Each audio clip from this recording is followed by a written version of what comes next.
Hey there, folks. Greg Shepard here, S&A Financial Services. I specialize in helping folks just like you all over the country basically just make sense and simplify those oftentimes confusing TIAA accounts. Okay, this video dedicated to those that have reached out to me in masses the last month or so, asking about TIAA Traditional and how TIAA determines those rates, both for new money's going in, and every March, what is this? The board meets, and there's questions surrounding just rates in general. So, me being the steward, I'm looking out for the good folks like yourself out there.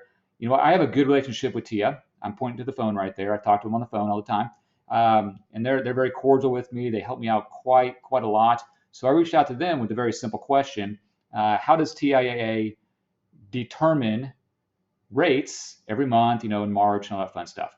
And of course, being the nice people they are, they responded to me with I guess, a novel, right, of language. It's more like a CYA, right? So they got to cover everything.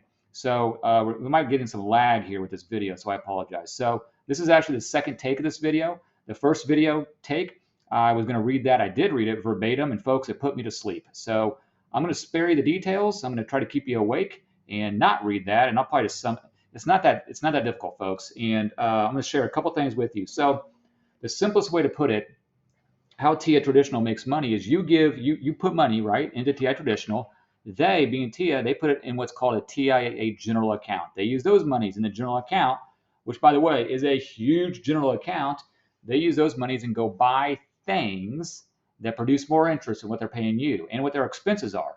A question I've had is what are TIAA Traditional expenses? Ain't nothing free, right, folks? I'm going to do a video on that. So it's not as clear cut as one may think or not think, but I'm going to do a video and try to shed some light and clarify that a little bit. Good luck with that one, right? I'll trip all over my words during that video. Nonetheless, so they go out and buy things that pay them, TIA, more interest than what they're paying you, right? And there's a spread there. They can't go out and buy things that are producing less interest than what they're paying you. And like November of 2023 attracted a lot of money, a lot of attention to TIAA Traditional for very good reasons, justifiably so. Those rates were sky high. Well, guess what? You can go out and get a money market for what, 5.5%? So they were able to go out and find things that produced high interest and attracted a lot of eyeballs, folks, a lot of money inflows into TIAA Traditional. Now, one thing that you good folks out there may not know is that the TIAA general account is public information, what they're invested in. So I have that. Give me a second here. I'm switching screens. Okay. So I'm going to share with you what they're invested in, just to give you an idea. So again, they take your money, they put it in the general account. You know what? I'll put a link here, a link here down below. This is public information. It's not like proprietary. And they want you all to know this stuff. They're not like hiding it. So here's an idea of what the general account is invested in, given December 31st of last year, which is 2023. I'm not going to run through it all, but the higher holdings, commercial mortgage whole loans, that's a word salad. Okay, so real estate, right? Private fixed income. So they're able to go out and buy things, get access to these private placements that you and I, as public investors, don't have the ability to do. Okay, public fixed income. That's pretty simple. Those are bonds, folks. Public fixed income are bonds in the form of ETFs, mutual funds, treasuries, money markets, things of that nature that you and I have access to. Those are the three largest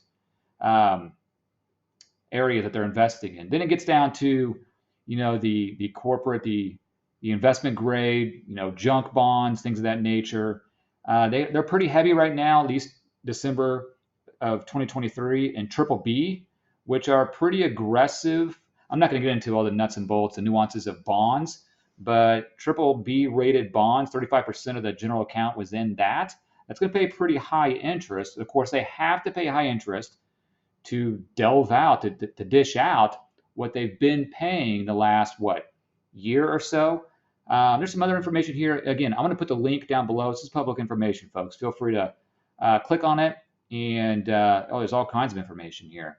Maybe I should have looked at this before I did this video. It's pretty interesting, actually. Yeah, this is right up my alley. All right, so I encourage you all to go look at this. Now, let's also put some common sense into play here. Fed funds rates really high, 5-year, 10-year Treasury pretty high. What do you think is going to happen over the course of time? Meaning going into 2025 and beyond, most likely the Fed's going to pull those rates back. Most likely, right? 5 and 10 years market driven. We don't know what that's going to do, but probably come back a little bit.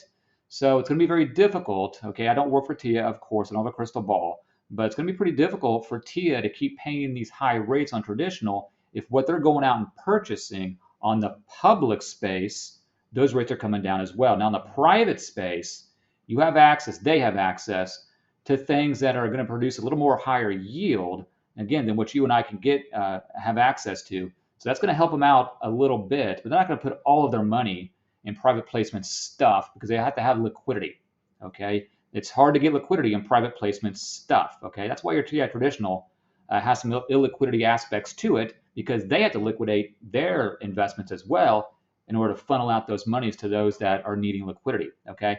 Whole nother video on that. But the purpose of this video is how does TIAA Traditional, how are they getting these rates, okay?